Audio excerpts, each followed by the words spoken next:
When I was 18 years old, I got a scholarship to go to university abroad, and I went to the US. As a young Ghanaian student, I was very impressionable, and I was determined to sort of showcase to a lot of Western people who had very negative and stereotypical views about Ghanaians and about young Black girls that, we weren't educated enough or we weren't good enough. And so I found myself signing up for all of these student organizations and leadership positions just to show that I am, an amazing person and I have the intellect. And at one point, I had about 7 different student leadership roles, and I was taking so many classes that I experienced burnout when I was 21 years old.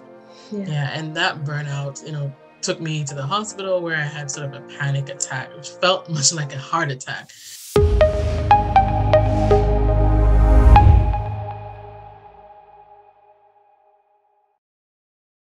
Hello, everyone. Welcome to another episode of Meta Transitions. Today we have with us Adobea Foley. Adobea is an entrepreneurial-minded leader with over 10 years of experience in project management, data analysis, business development, and corporate strategy. Adobea has reinvented and repositioned her career in the USA, Ghana, and Canada. She is originally from Ghana and relocated to Canada 5 years ago to complete her Master's of Business Administration at the UBC Sauder Business School of Business.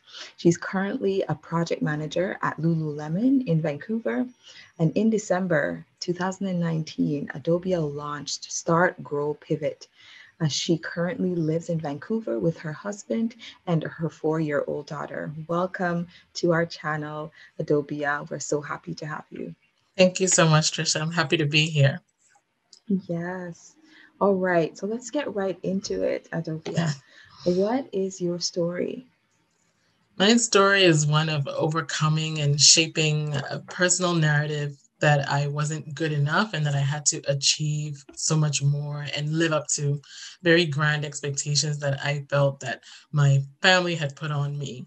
And so one of the things that I had always struggled with was I always pushed myself and I involved myself in so many things to the point where I have sort of a burnout, or I have like I go into a deep dark place of I can't do this anymore. There's just too much for me to do. And Mhm. so when I was 18 years old, I grew up in Ghana. When I was 18 years old, I got a scholarship to go to university abroad, and I went to the US to university. And when I went there, as a young Ghanaian student, I was very impressionable and I was determined to sort of showcase to a lot of Western people who had very negative and stereotypical views about Ghanaians and about young Black girls that, we weren't educated enough or we weren't good enough. And so I found myself signing up for all of these student organizations and leadership positions just to show that I am, an amazing person and I have the intellect. And that is something that I'm working on struggling with and overcoming. And so when I first moved to the US, I felt I had to assimilate.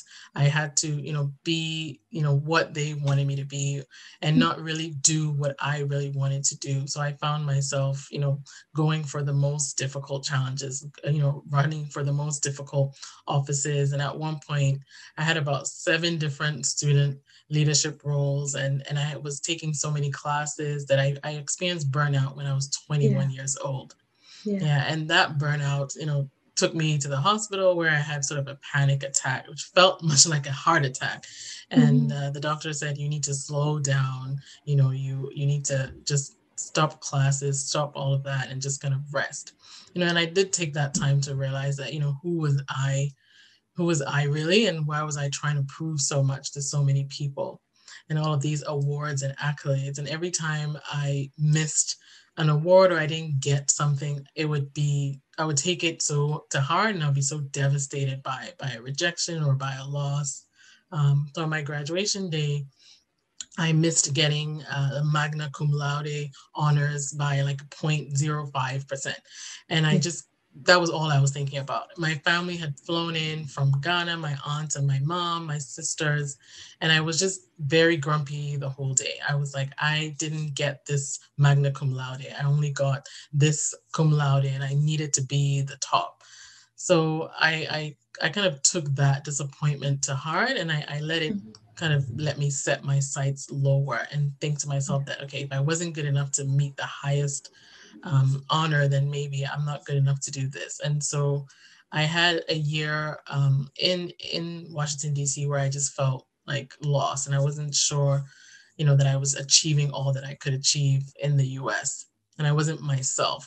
So I Mhm. moved back to Ghana in that was 2009, where there was this big financial crisis, which ended up being a blessing in disguise because it Yes. was hard for Yes. me to find a job in the US. So then I was able to move back to Ghana, where I did find a job, and I was doing, I went into investment banking, which was something that I wasn't really keen on doing, but it was something that was, it was exciting. It had a lot of challenge. And so I did that for a while. And Mhm. then I started to see that I was more interested in helping like smaller businesses or startups or people who are sort of now building their platforms. And then that's when I discovered a family friend business. And then I Mhm. left my cushy corporate job and went into that business. And then I was able to, really take that business around, turning around and grow it. And I thought, wow, I really have a knack for turning businesses around and growing businesses and developing strategies. And Mhm. the best place for me to really hone that is to go into business school and go and do my master's. It was something that I had always wanted to do, and Yes. look at a career in consulting. So then I had very negative experiences and kind of a not so great taste in my mouth when I thought about going back to the US. I looked Yes. at Europe, and Europe was really expensive. And I met my husband at the time, and we got married, and he had gone to Quebec and lived in Quebec as part of a French immersion program. And he's like, what about Canada? Mhm. I'm like, what about Canada? Canada is just a light, it's just a light version of the US. I'm like, I really Mhm. don't want to go back to the US and go back to this American life where you feel this pressure to assimilate and be like them, and you can't really just be yourself. So I'm like, Yes. I don't know about Canada. He's like, no, Canada is not like the US. It's a misconception that a lot of Mhm. people lump them together. They're neighbors, but they're quite different culturally. They're more multicultural. They're a lot more accepting of immigrants, and it'll be like a great adventure for our family for us to go to Canada, do my business school, and then my very had all the intentions of coming back to Ghana because we just wanted to Yeah. go get educated, get that MBA degree, and then come back and continue like helping small businesses turn around. Mhm. And then I moved to Canada. I come here as a student, and I come to Vancouver of all places. If I wanted to move back to Ghana, Vancouver is It not would the be place difficult. that I should Yes. have come. Just walking around. I mean, I was like, I could actually see the mountains from my Mhm. campus, and it Mhm. was beautiful. And then you come in the summer as well, like all the, Mhm. and I'm like, this is so beautiful. This place is amazing. The people were nice. I mean, the stereotype of the Canadians are so friendly is really the truth. People were so nice. People were, themselves. There was so much multiculturalism and diversity. And then my MBA class was, from all over the world. And I Yes. lived in this nice little bubble because I lived on UBC campus, and I'm like, Mhm. this is the place. I really, really like it here. It's gonna be hard for me to leave. Yes. Um, and then I was struggling with, okay, we're here in school. I need to be the best. I need to do all the things. I need to run for all the student offices. And then I had come from a place where I had achieved so much in Ghana by turning a business around that I didn't feel as much pressure as I did when I was like 19, 20, that I needed to be, the president of the student board or something like that. So I ran for a student position. I lost, and I was perfectly fine with that. A Mhm. few years ago, if I ran for something or if I applied for something and I get rejected, I would go on this downward spiral that I was not good enough, that I didn't do this, and I would lose all this sleep about how come I wasn't able to like meet this achievement or do that.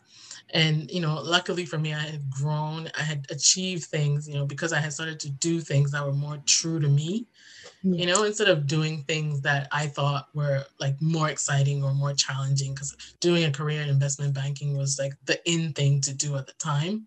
But in this time, doing my MBA, I'm like, I really want to know, what do I want to do and what's really going to excite me. And so when I lost that position, I was like, oh well. And then I moved on, which was so new for me to Mm-hmm. apply for something, get rejected, accept it, and then move on. That's one of the biggest lessons for me, because it's not the right thing, it's not the right fit. Find something else that you enjoy. And it Yeah. doesn't, a rejection or you not being able to achieve a milestone doesn't mean that there's something wrong with you. Like as a Yes. person, Yes. it's just, it wasn't a good fit at the time. There's another opportunity, that's going to be a good fit. So I put up my name for some of the, like, I was living in graduate housing. I put up my name for one of the positions there as this community service position, and I got that position, and I loved that. I loved, Nice. coming up with things for us as a graduate housing body to do, to serve with the community, and coming up with community events, because community service is also another one of my values.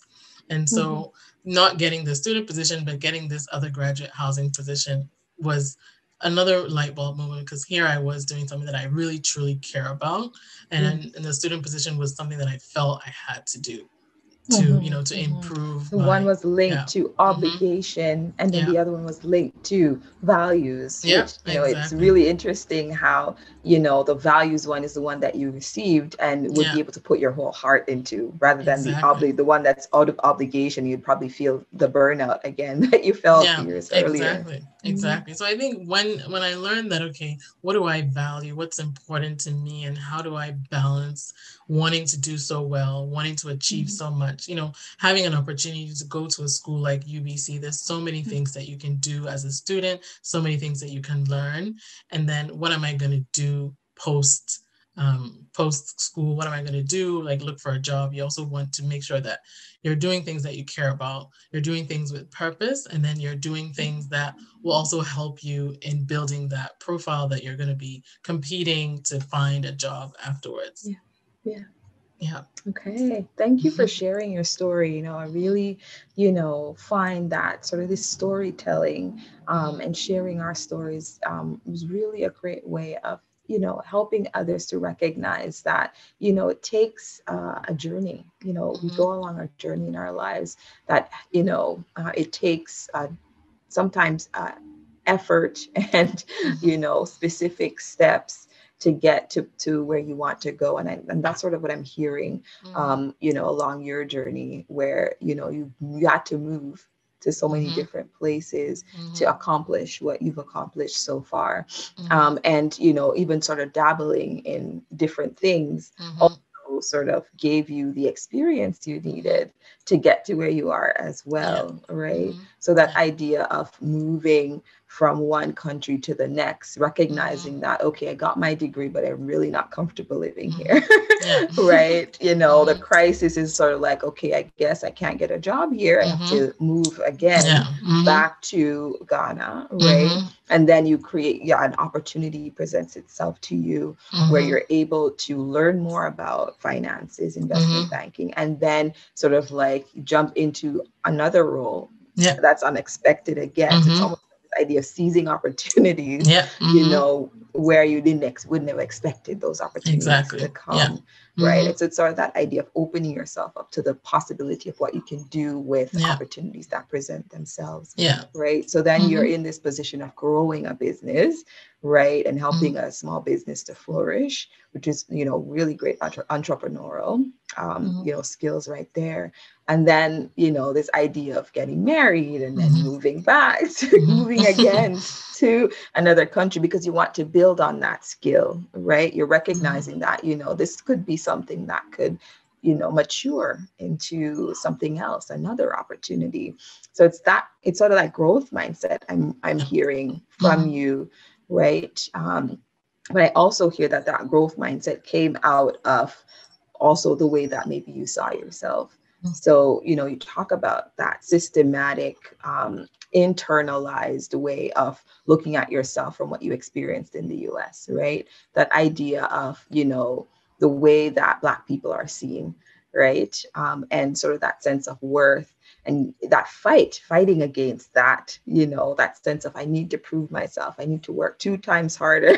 I need to make sure, Yes. that I'm worth something, and I can hear how that sense of motivation helped with, this idea of opening yourself up to possibilities. But I can also hear why it would have led to the burnout and because this constant need to prove yourself to others sort of damages, that original creativity that you Yeah. have as well, right? That you Yeah. find in places where you don't feel like you have to prove yourself. You're just sort of pouring out what's inside you to others.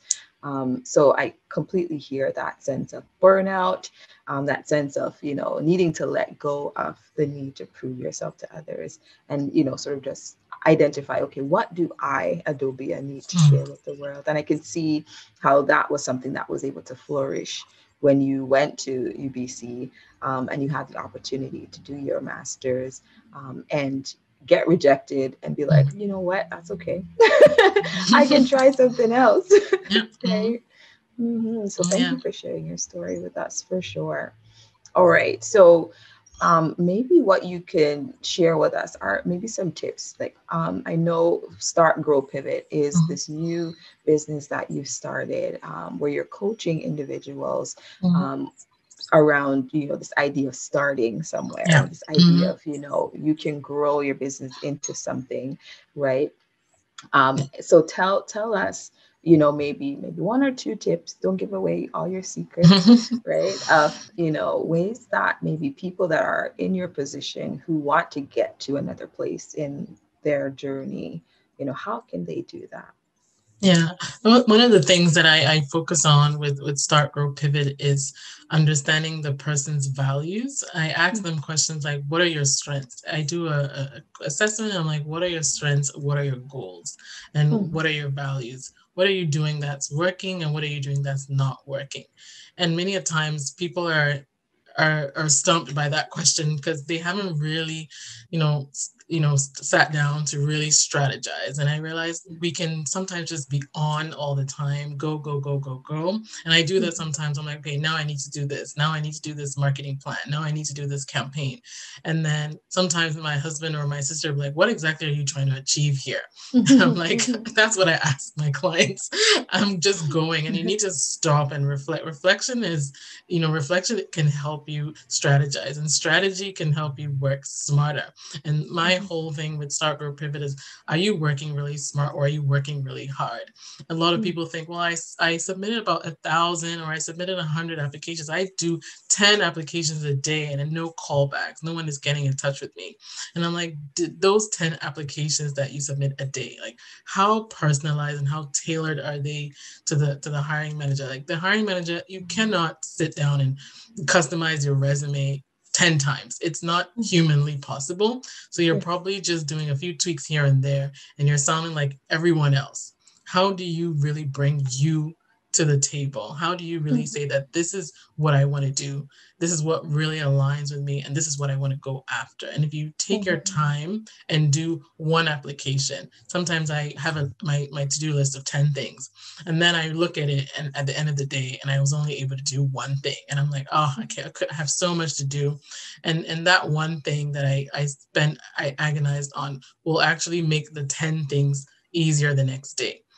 Yes. So do you have to do 10 applications a day? Do you have to send 10 LinkedIn messages a day? Why don't you just really pick one person, pick one company, pick one role, spend 2 weeks on that and see where that takes you? Yeah. So specializing, Yeah. your skills and taking the time to reflect Yeah. on who you are, what is you Hmm. bring to the table, and Yeah. then putting that into these applications. Yeah. So instead of focusing on the output or the Yeah. outcome, Hmm. focus on the process and what it is Yes. that you're doing right Exactly. now that's going to help you to get that job or land that job. Amazing. Yeah. Amazing. Anything else you can share? Yeah. One of the things in my transition story that I glossed over was when I was in school, I got pregnant, Mhm. and I started to feel like I had this clock that Mhm. was running out, where I needed to get all of these things done, because I won't be able to do this when I have a baby, or I won't be able Mhm. to do this because I have this other responsibility. And I realized that, not to say that people can do everything, but there Mhm. isn't, when you put limits on yourself and you put limits Yes. on what you're able to do, those Mhm. limitations will actually materialize. Yeah. There's times when I've now, with Start Grow Pivot, I have a daughter, I have a full-time job, and I'm still Mhm. doing it. Before, I thought, okay, I need to wait until this period in my life before I can do this. Okay, I need to wait Mhm. until this before I can do this. There are seasons where you need to rest and take breaks, but there are also times where you can increase your productivity by saying, okay, Mhm. I'm doing three things at a time.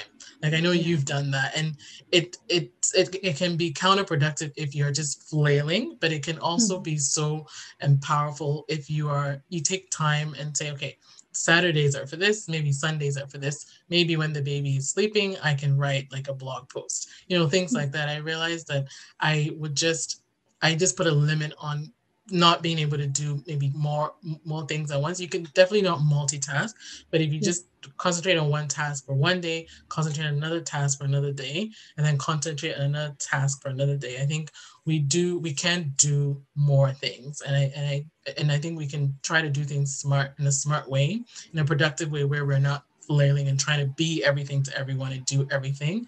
But I do think that people feel, okay, I can't get to this right now. And there's people who have dreams, like there's Yeah. people who have jobs, who want to start a side hustle, who want to do something on the Mhm. side, or who want to volunteer on the side, and think this can't work. How can this work? Sometimes you have to let go of some things. Like, how can I maybe not binge watch my Netflix show and use Mhm. that time to work on something that I really care about? And then there are times when I do need to binge my Netflix show, and then, do this other thing. So I think people can be open to doing multiple things at once in a productive way and in a healthy way. Nice. So that idea of not putting limits on Yeah. what you can do, Hmm. and not sort of being locked into this idea that everything has to be a certain way. So being opening yourself up again to possibilities of Yeah. ways that you can use your time. Hmm. So using your calendar in a way that structures, Yeah. things into specific places where you can focus in on them at that time, and then you Yeah. can relax at another time, Yeah. or you can do your full-time job, 3 days or 4 days a week, Hmm. and then the next day you can focus in on that, that Hmm. thing that you want to do, your side hustle or Yeah. whatever it is.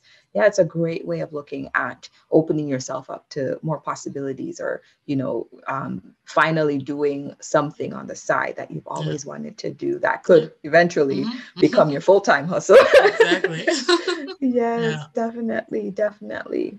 Thank you so much, Adobea, for coming, sharing a bit with us, of your journey, and, how you got to the place where you are now. And, for sharing a little bit with us some tips of how, we can put things into place to think outside the box, Yeah. and not putting limits on ourselves, and definitely, recognizing that there are more possibilities out there if we were to Yeah. structure our time, Yeah. for sure. Okay. All right. So how can our viewers contact you or connect with you so they can start, grow, and pivot? Thank you. That's why I picked the name Start Grow Pivot, and luckily it's available everywhere. We're on Twitter, we're on Instagram and LinkedIn at Start Grow Pivot. We're also on YouTube, where I give tips and tricks on career and starting a business, and I tell and I share bits of my story as a newcomer to Canada. I'm particularly interested in people who are new, people who are moved, people who are transitioning, and I have free consulting where you can book some time with me. If you go to my Instagram page, you see the link to schedule time with me, also on our website at www.startgrowpivot.com. And you can book time, and then we can sort of figure out how can we work smarter and not work harder to achieve your career and business goals that you have in Canada. Wonderful. Thank you so much, Adobea. I will be putting Adobea's contact information at the link below. So please go there if you want to connect with her. If you're a new immigrant, if you want to get into that job and you're having difficulty, Adobea can help you. Okay. All right. Thank you so much, Adobea, for being with us today.